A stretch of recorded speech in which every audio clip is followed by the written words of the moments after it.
4. Indestructible. July 30th, 1985. Knoxville, Tennessee. "He's pretty," Mary Lou declared impishly with a gleam in her eye. "Hey, Rachel, take a look at this." "What?" Rachel asked as she dodged racks of hanging shirts, belts, and cheap jewelry. "Why are you talking like that all of a sudden?" Rachel asked her. "'Cause I'm drunk," Mary Lou lied cheerfully. "Why else?" "Oh, Lord," Rachel declared, shaking her head. "What next?" Her friend giggled. She was in a good mood and wanted to play. "Never mind. Look at this. It's really cool. I can make it respond without even touching it." "Wow, that is cool." Rachel watched the glass energy electric current move wherever Mary Lou hovered her fingers over the ball or touched it. "I've never seen anything like that before. It must be new." They played with it for several minutes before walking out of the mall gift store without purchasing it. Mary Lou regretfully left her toy behind and peered through the crowd. "Where did Ken and Sierra go?" she wondered aloud. "Down there," Rachel pointed. "They're headed into Crystal Visions. I wanted to go in there anyway. We can catch up to them and look around. We have plenty to do that before we eat and go see if there's a good movie playing at the theater." "Sounds good to me," Mary Lou agreed. "I think Back to the Future is still playing, and I'd also like to see The Black Cauldron. It looks cool. We might not have time for the movie, though. I have to get back to my parents' house. My dad's been hateful lately about me hanging out with you guys. I think my grandparents have said a bunch of crap about how I'm on drugs and you're a bad influence." "They don't know you very well, do they?" Rachel said and rolled her eyes. Mary Lou responded, "No, they are completely clueless. I'm the last person on earth likely ever to do something like that. They don't bother to really know me. Now they have the rest of the family thinking I'm the black sheep or something." "If only they knew what was really going on," Rachel said softly. "And we aren't going to tell them either," Mary Lou told her friend firmly as she tried and failed to awkwardly slide down the rail of the stairs on the way to the next storefront. "They probably wouldn't believe it and call me a liar, or else they would be scared shitless. Either way, it would be more trouble than it's worth to explain that we're carrying around the most dangerous artifact created in the last 1,000 years, aside from the atomic bomb, and that we're the only ones who have to destroy it, or else." They found Kenneth and Sierra browsing the jewelry and stones. Kenneth was admiring a huge hollow raw amethyst full of dark purple crystals. "Now that's a big rock!" Mary Lou exclaimed, coming up behind him with a handful of crystals and a leather bag from the raw stones bin she'd passed on the way into the store. The sparkles in the goldstone had caught her eye, so she'd gone ahead and purchased them. The amethyst was nearly as tall as herself, the girl realized. "It's pretty," she giggled at herself. "What's wrong with you?" Kenneth asked, eyeing her sideways. Being hungry?" Mary Lou smiled crookedly. "Well, I'm drunk. Can't you tell?" He eyed her. "Uh-huh. Yeah, okay," Kenneth agreed, completely unconvinced. "What's the matter, Ken? You can't take a joke?" she slurred and leaned on him, nearly knocking him off balance. Kenneth put his arm around her to steady them both. Her good-natured hijinks caught on. Ready to blow off some steam himself, he joined in the fun. "Yes, I can take a joke," he slurred back with a grin and draped himself on her in turn. She staggered under his weight and giggled out loud. Here, she said as she got under his arm. Let's go to get some food. I'll help you to a chair since you're too drunk to walk. Okay, Kenneth agreed and nodded. Together they walked out of the store, weaving on their feet and holding each other up. Petros, chili and chips? Pizza or sandwich? Kenneth inquired. Petros, Mary Lou said, with lots of sour cream. She deliberately drawled out her southern Appalachian accent. I'd rather have a niche bloody steak, Kenneth declared. But Petros it is. He pointed the direction they were going and began singing loudly off key, getting fully in the spirit of their game. I don't know you two, Rachel said behind them, but followed them out anyway. I am not with you. She shook her head to clear what seemed like an odd buzzing in her ears. Sierra, let's go get something to eat. I'm famished. I'm ready for some Chick-fil-A and a milkshake. Rachel wasn't drunk as the other two pretended, but somehow, suddenly, she felt oddly distant from her surroundings. Her nerves, already reeling from their experience several days before, were making her feel anxious and uptight in the crowd. She struggled with not remembering the melting faces and dead hands grabbing at her ankles while she desperately fought for her life. She had stared her death in the face that day and barely escaped. "Oh, how sexy mama!" Rachel stopped short. A young guy in a blue mohawk walking with a girl in slashed jeans and a nose ring was eyeing her. She didn't see his mouth move, but could have sworn he'd said something. Sierra stopped, nearly running into her cousin. What's wrong, Rachel? What'd you say? Rachel half turned to stop him. What? He asked with a puzzled frown. Never mind, Rachel told them as the passing couple scurried away, disappearing in the crowd of slow-moving mall shoppers. Her black hair flowed around her face as she shook her head and shivered. The buzzing seemed louder. I'm losing my mind, Rachel muttered and huffed in frustration. Nobody said anything, Rachel, Sierra told her cousin. She was puzzled. You've been acting all weird since we came back from that old church in Rockwood, Sierra observed. You've never been scared before, but now you act like you're seeing ghosts around every corner. Do you want to tell me you ain't jumpy as heck, too, after all that? Rachel demanded. 'Cause you haven't wanted to be alone for 5 minutes since then. Yeah, so? I don't, she declared. What if the Viking isn't really gone after all, and he's going to come strolling in here when we aren't expecting it? Then what? We're sitting ducks with nobody to help us if we're caught by ourselves. Neither of the two young women cared that they were stopped in the middle of the thoroughway, blocking foot traffic flow as they talked. They ignored the glares of those who had to dodge around them like waves parting around a boulder to avoid a crash. He's gone, Rachel declared fervently. He has to be. The alternative is too awful to think about. The voices around her seemed to increase in volume. Rachel wanted to clamp her hands over her ears. It was enough to make her move with the flow of the crowd finally. Let's go find the others. Sierra nodded in agreement and followed her cousin. What if, she thought to herself as she did many times each day. What if he isn't gone? She'd been working herself to a paranoid frenzy, and she could tell by Rachel's jumpiness and her new habit of talking to thin air that her cousin was just as fearful as she was. The friends found a side table at the food court with enough elevation to see everything around them. Their cheerful conversation as they ate was belied by cautious glances that took in all of their surroundings and noted the people who walked by. Halfway through their meal, Mary Lou watched another group of teens move past them sporting leather, studs, and mullet haircuts. She dismissed them as unimportant.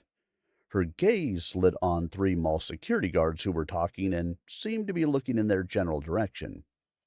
Her eyes narrowed, noting that they were watching her. She said aloud. This could be a problem, she thought. What could be a problem? Rachel asked her around a mouthful of chicken sandwich. What's wrong? Mall security, Mary Lou said, eyeing her friend with raised eyebrows. But we aren't doing anything wrong. We didn't steal anything, so it's no big deal. Rachel and Sierra turned to look. Kenneth was busy mixing his bowl of food and didn't look around. Why are they watching us like that? Rachel's eyes widened. The buzzing in her ears was beginning to get on her nerves. Nothing was making sense. Rachel felt like she was inside a movie with people talking but not moving their lips. Probably the same reason Daddy doesn't like working day shift security at Westtown Mall on the other side of Knoxville, Mary Lou shrugged. We're kids, so they don't like us, and they're just waiting for us to do something so they can call the cops. Just ignore it, Kenneth told them. We have a half hour to finish eating before the movie starts. We need to be deciding what movie we're watching. He took a bite, grimaced, took another bite, and put his spoon down. Oh, Lord, that's all we need, Rachel muttered.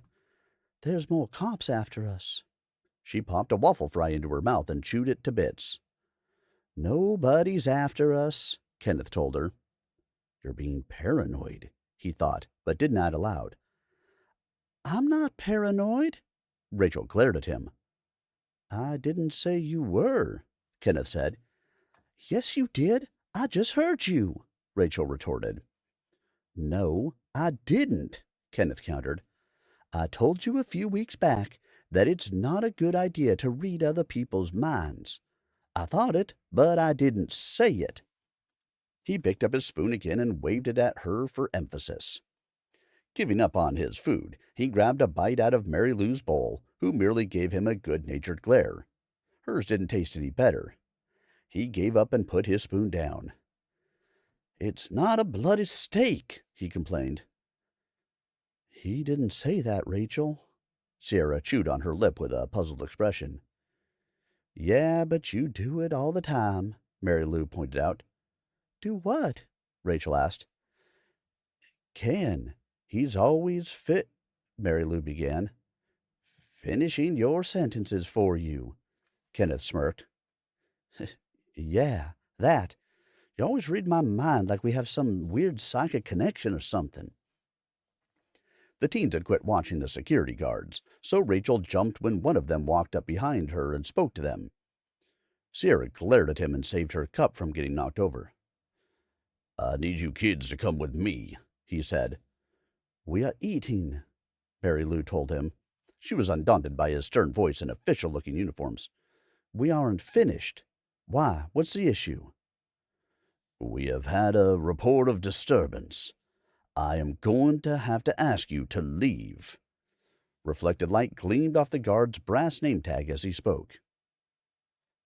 Hey, Sierra objected. We will leave after we finish eating, Mary Lou said, gesturing at the table. We paid for this food. If you wanted us to leave, you could have said something before we ordered or sat down. Have you kids been drinking? The security guard demanded. Yeah, she gestured around at their cups. Coke, Sprite, and I've got water, Mary Lou said with a bite to her tone. Don't get smart with me, missy, the man said warningly. You asked. I answered, she pointed out. You are being unreasonable, and you aren't my boss. Mary Lou, let's just go. It's okay, I'm nearly done anyway. Rachel began to push her chair back. But I'm not. Mary Lou was glaring now as if she wanted to strangle the guard. That's because you spend more time talking than eating, Kenneth told her. You can eat later. They're throwing us out. Her friends got up and picked up their trash while Mary Lou sat there unwilling to comply. A quick wave from Kenneth changed her mind. Fine. She stuffed her spare napkins in her pocket. When all their trash was thrown away, they walked out ahead of the guard. Mary Lou eyed the kiosk that included caramel corn and chocolate fudge in its display as they passed, but exited as Kenneth led the way. Wouldn't you know it? She said when she saw the weather had changed while they were inside. Puddles had already formed underneath the gray sky. Raindrops vigorously splashed droplets across the pavement. Mary Lou could hear water trickling in a nearby storm drain as Kenneth held the door open. It sounded louder when she exited the mall entrance. Well, at least it matches my mood, she muttered furiously under her breath. In her anger, she practically stomped at the glass double doors. Her pique made her slow to respond when the world seemed to go crazy. Look out! Sierra shouted. She lagged behind Mary Lou, and both girls were helpless to stop what unfolded with lightning speed in front of them. Being last in line, Sierra was able to jump back from where she had been about to step off the curb to dash through the thunderstorm to the car with the others. A red Ford pickup truck, which had just tried to speed through the pedestrian zone in low visibility, lost control and skidded on the wet pavement. The driver cursed as he saw them at the last moment through the driving rain, and his bald tires gained no grip when he punched the brake. The back end of his truck went sideways as the horrified driver realized too late he was about to kill somebody. Move, Rachel! Rachel screamed as Kenneth pushed her out of the way and went down himself, rolling under the wheels of the truck. Kenneth! Mary Lou shouted. Oh my God! Sierra sucked in her breath and held it. She froze where she stood and watched as the driver gunned his engine in panic. Tires squealed as he sped off into the rain. All Sierra saw of its retreat was a Confederate flag sticker on the back window and a bumper sticker that read, Jesus Saves. Our problems aren't over just because we killed the bad guy, Mary Lou said quietly to Kenneth so only he could hear her.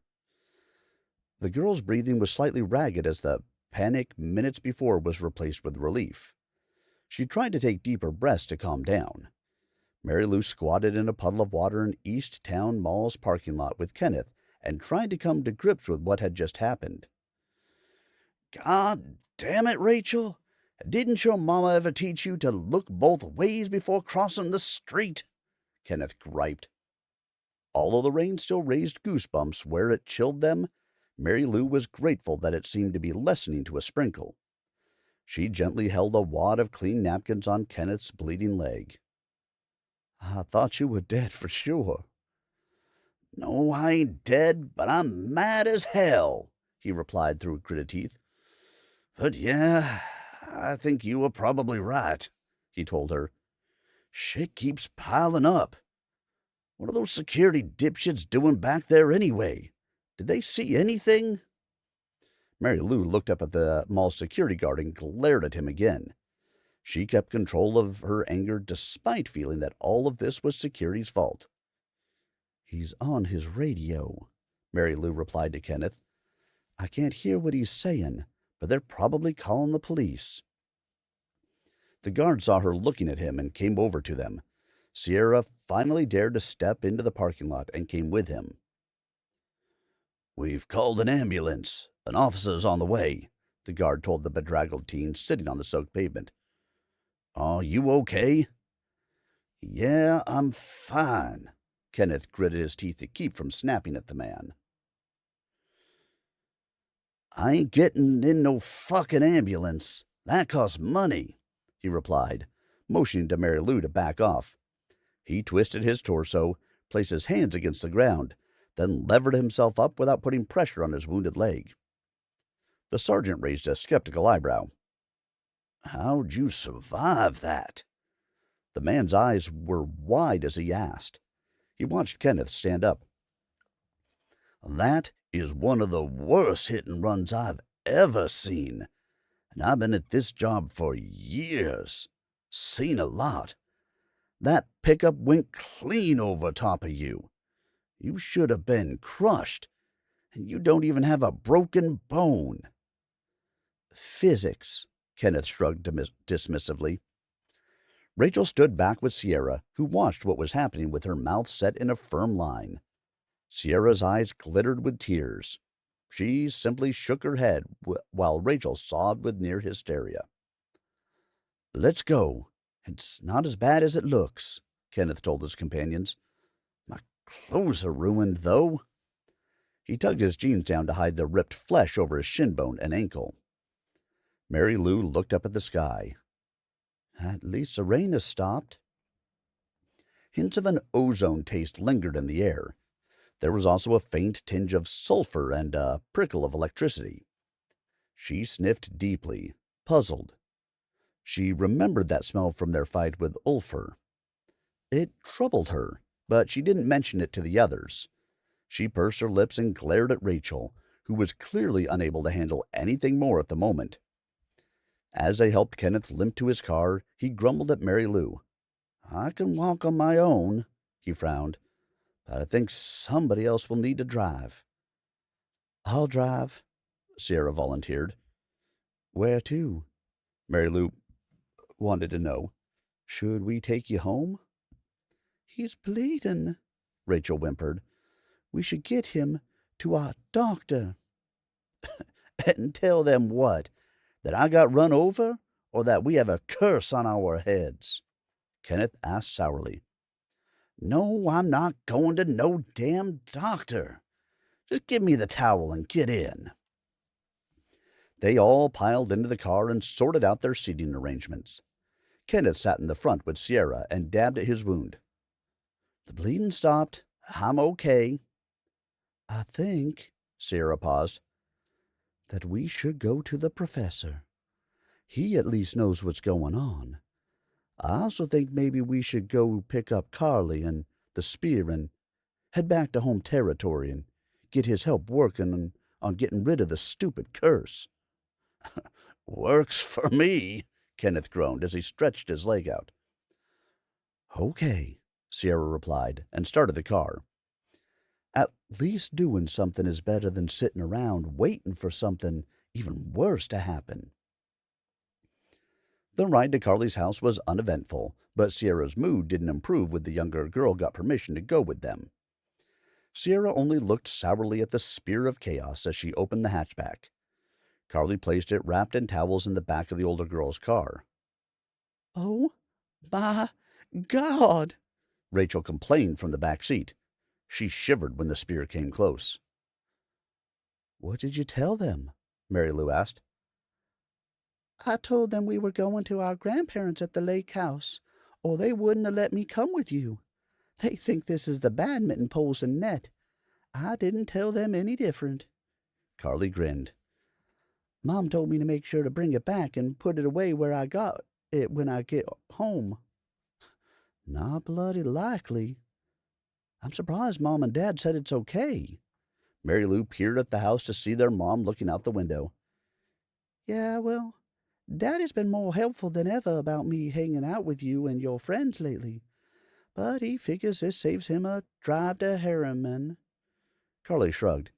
"Daddy's getting ready for work at Westtown Mall anyway." "You always get your way with him," Mary Lou complained, but then turned away. "It's just as well, though, 'cause we need you with us today." Carly just looked for a spot to sit and wedged herself between Rachel and Mary in the back seat. "Let's do this," she said. "We can stop and pick up my celebrity at the lake house so they don't have to bring us back. I'll drive it separate," Mary Lou told her. "And we don't have to explain where we're going if it's just us," Carly agreed. Mary Lou glanced at her sister. "And Kenneth can ride with us. We'll drop his car off. He needs the extra room with that leg, and I don't care what they think anyway." "Your parents don't trust you guys at all, do they?" Sierra looked at them in the rearview mirror as she put the car into gear. "No, our parents don't trust her," Carly added.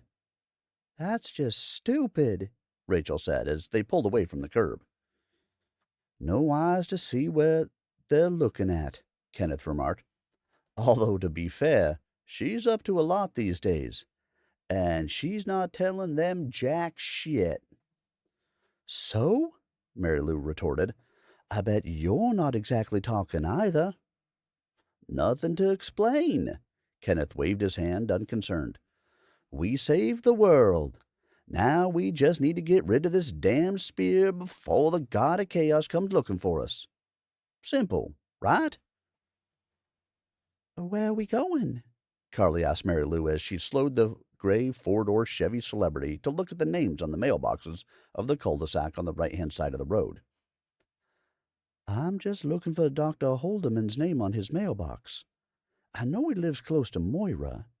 I think it's just past her farm. Kenneth grumbled from the back seat. You may as well call her Skuld.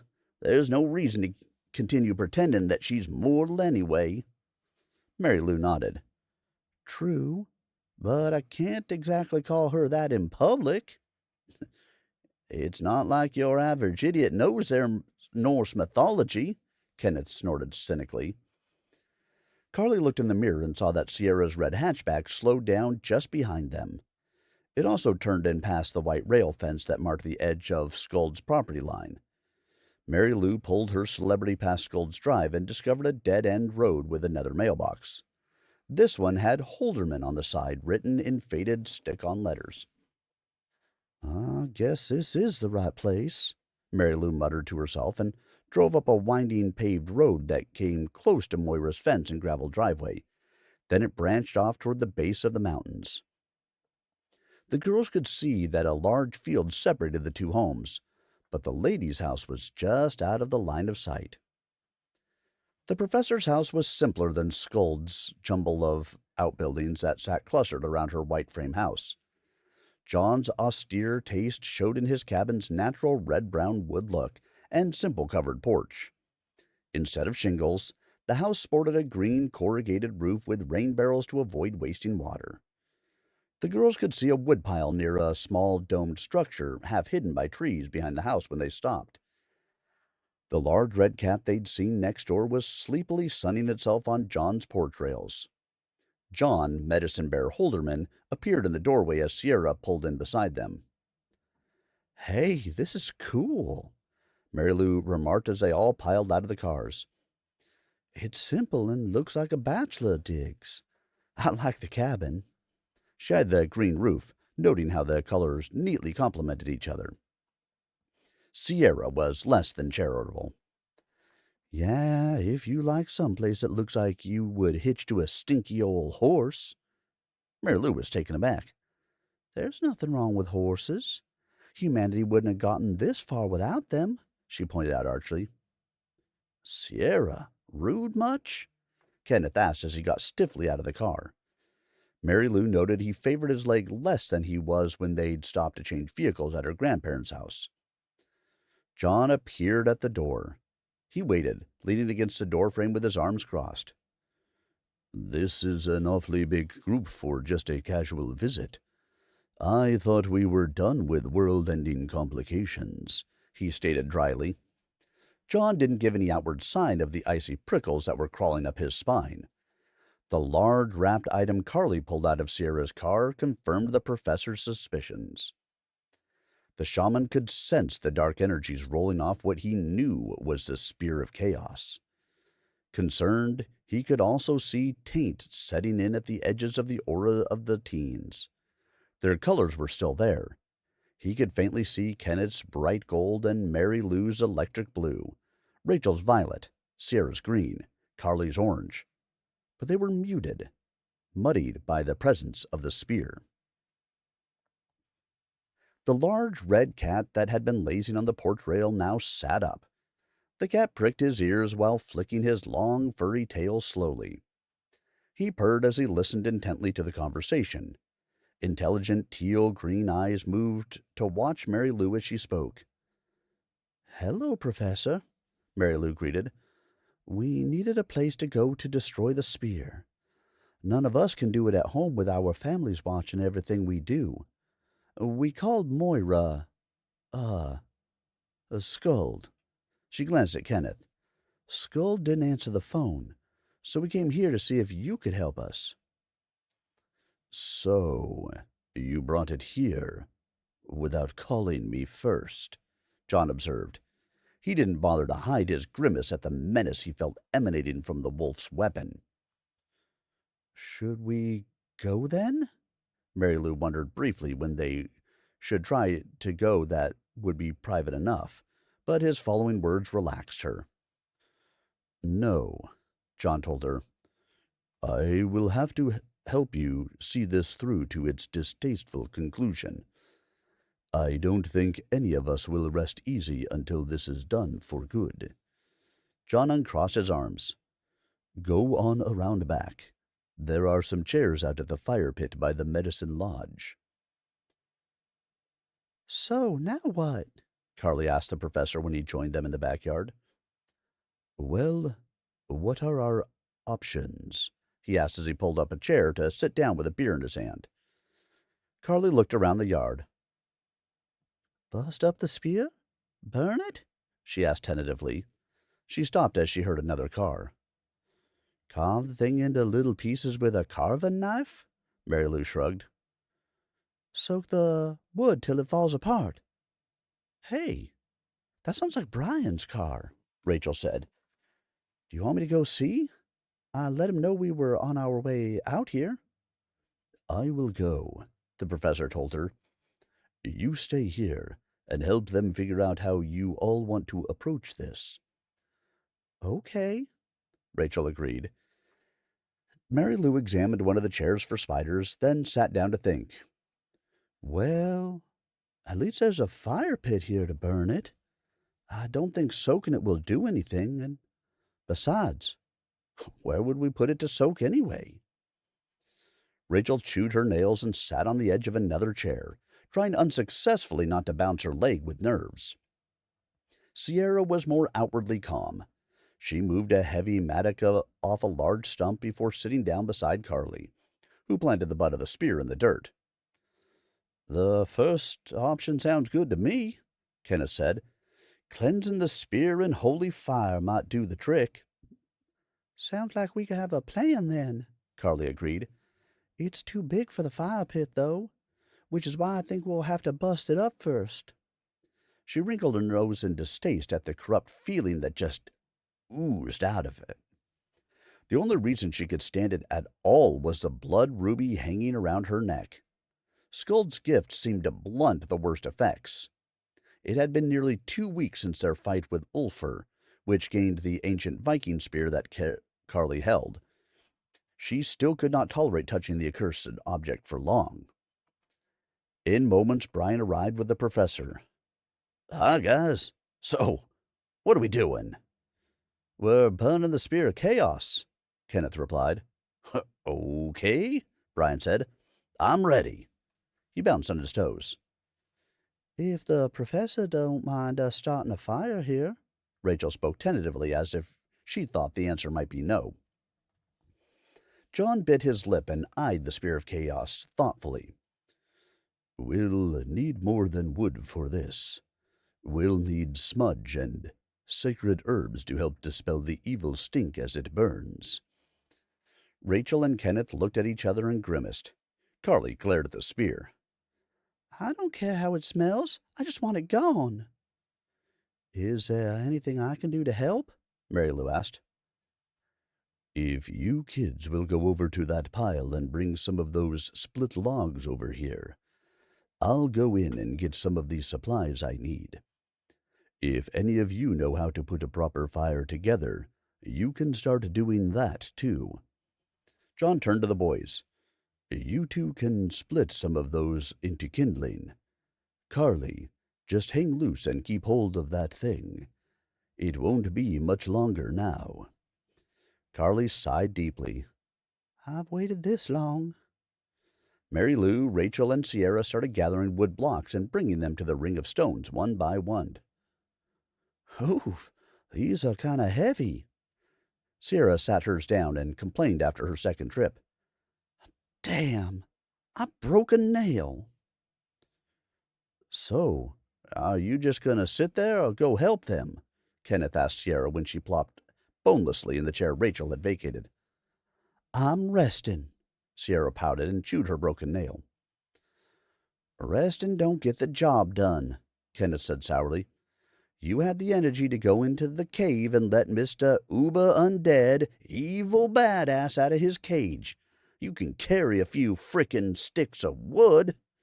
He reached down and picked up the mattock, shaking his head in disbelief. Kenneth found his leg still hurt and limped slightly.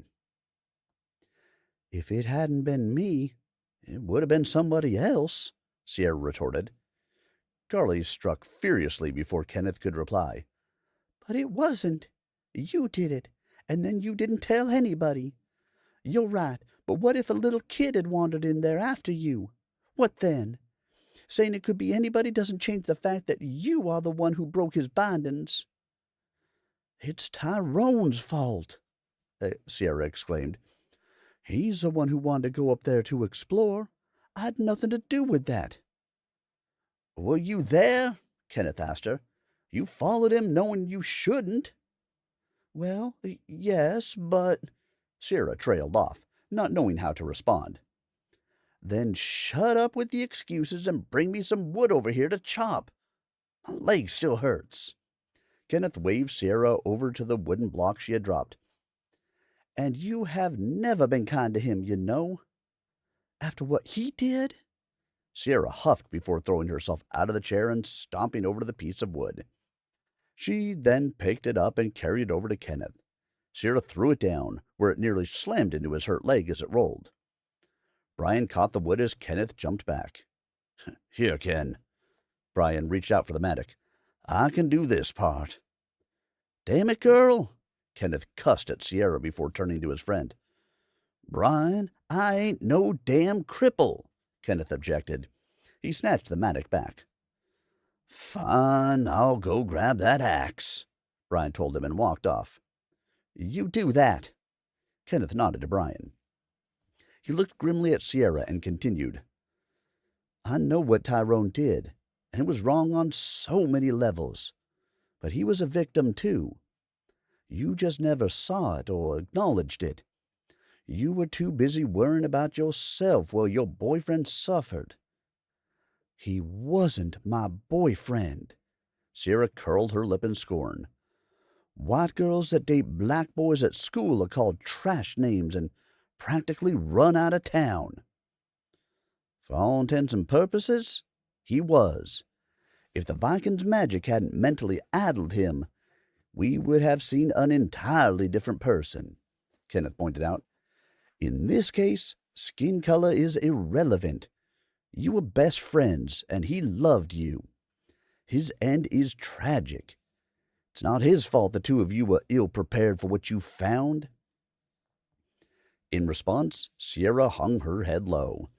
She brought more wood for Kenneth to bust into smaller pieces to avoid answering.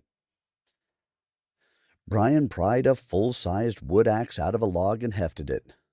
This'll work. He strutted back to the fire pit with a grin on his face. Hey, Carly? Hey, what? Carly responded. Put that thing down over here. Brian rearranged two of the larger blocks about 3 feet apart. I'll go ahead and chop it up to make it easier to burn. Dude, that'll never work, Kenneth said and stared at Brian with a deadpan look. Surely he's not that stupid, Kenneth thought. But I could be wrong. Sure it will. This axe has plenty of heft, and it's sharp, Brian said. It's not the axe that's the problem, dude. Kenneth rolled his eyes and shut his mouth. Nah. I busted a broom handle about this size the other day over my knee, Brian bragged. Kenneth just stared at him incredulously and finally shrugged but stood back to watch. Carly carefully placed the Spear of Chaos on the 2 blocks and stood back out of the way. Mary Lou, Rachel, and Sierra also stopped to watch. Moments later, the professor could hear shouting outside from inside his house. Whoa, hold up there. Ho! Told ya, Kenneth said as he took in the results of Brian's first attempt at chopping the Spear of Chaos in half. That thing's 1,000 years old, It's probably petrified practically into stone by now, since it's not rotted. Brian looked up from his position flat on his back and groaned. The axe lay 3 feet behind Brian's head, where the recoil had caused the handle to split into 2 parts and the blade to separate from the shaft. The spear itself appeared untouched. "Did you learn a damn thing?" Kenneth asked Brian. "Well," the professor said as he came up behind them, "we're going to need—" "A really big bonfire, Professor?" Kenneth finished for the medicine man. "Yeah, that," the professor laughed. "But I was also going to say a new axe. As for the spear, we'll have to put it on the fire as it is." "I'm on it," Kenneth told him. "It'll be big, though." John eyed the ring of stones in the spear, calculating the size difference. "It will have to do.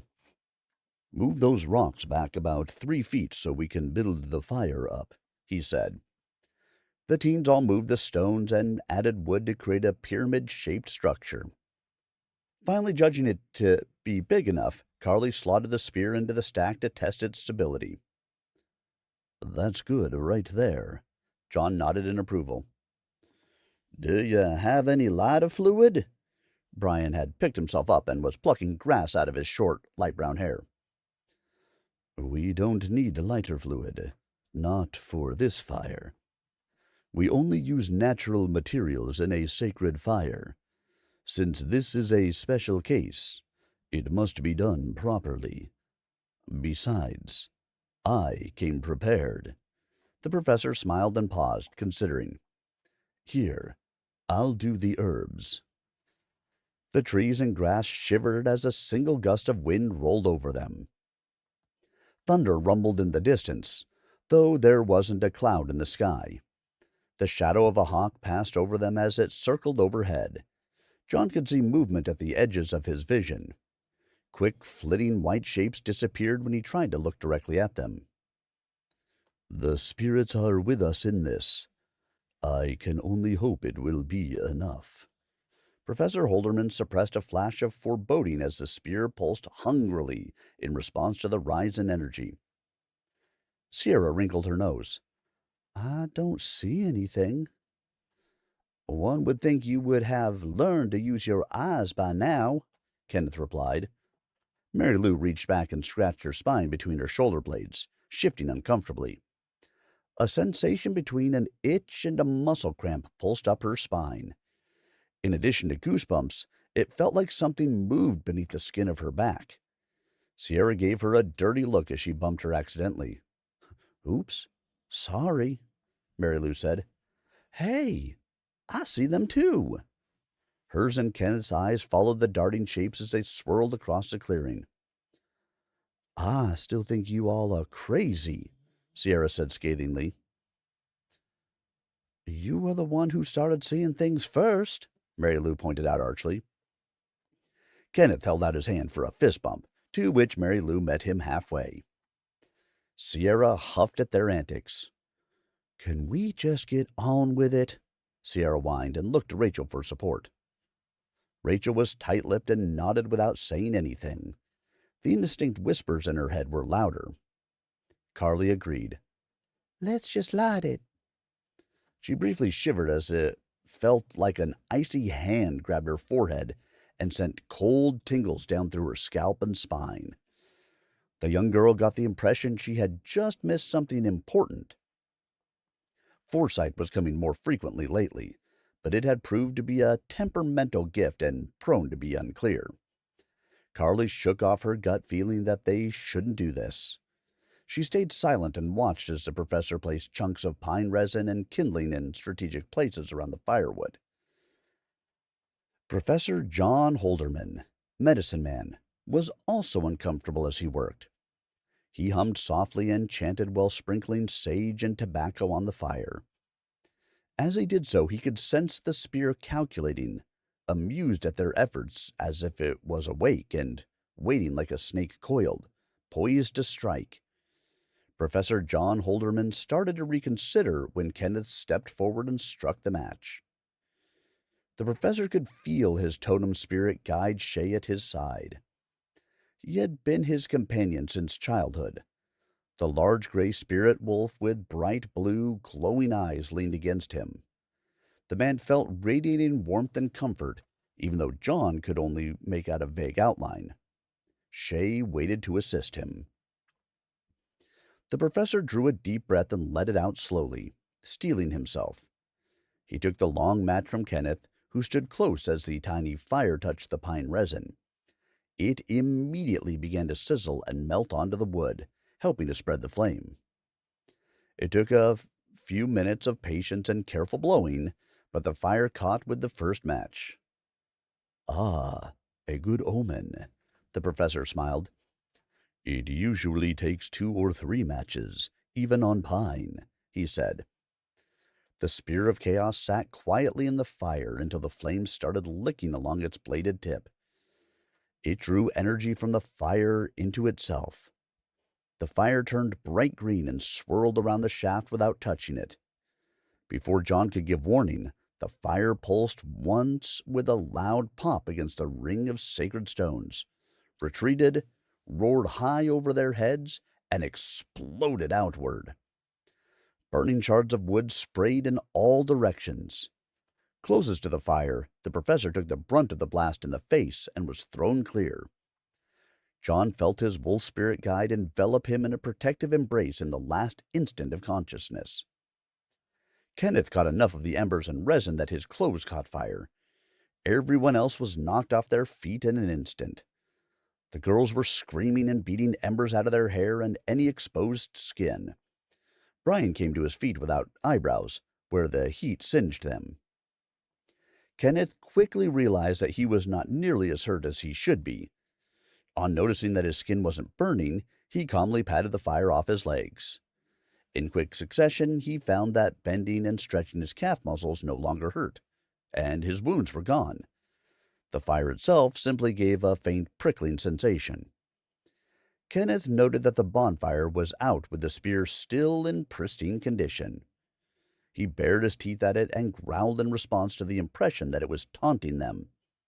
He looked round for the professor and groaned with dismay. Guys?" Kenneth stared at the ground where the professor lay prone. "We have a huge problem."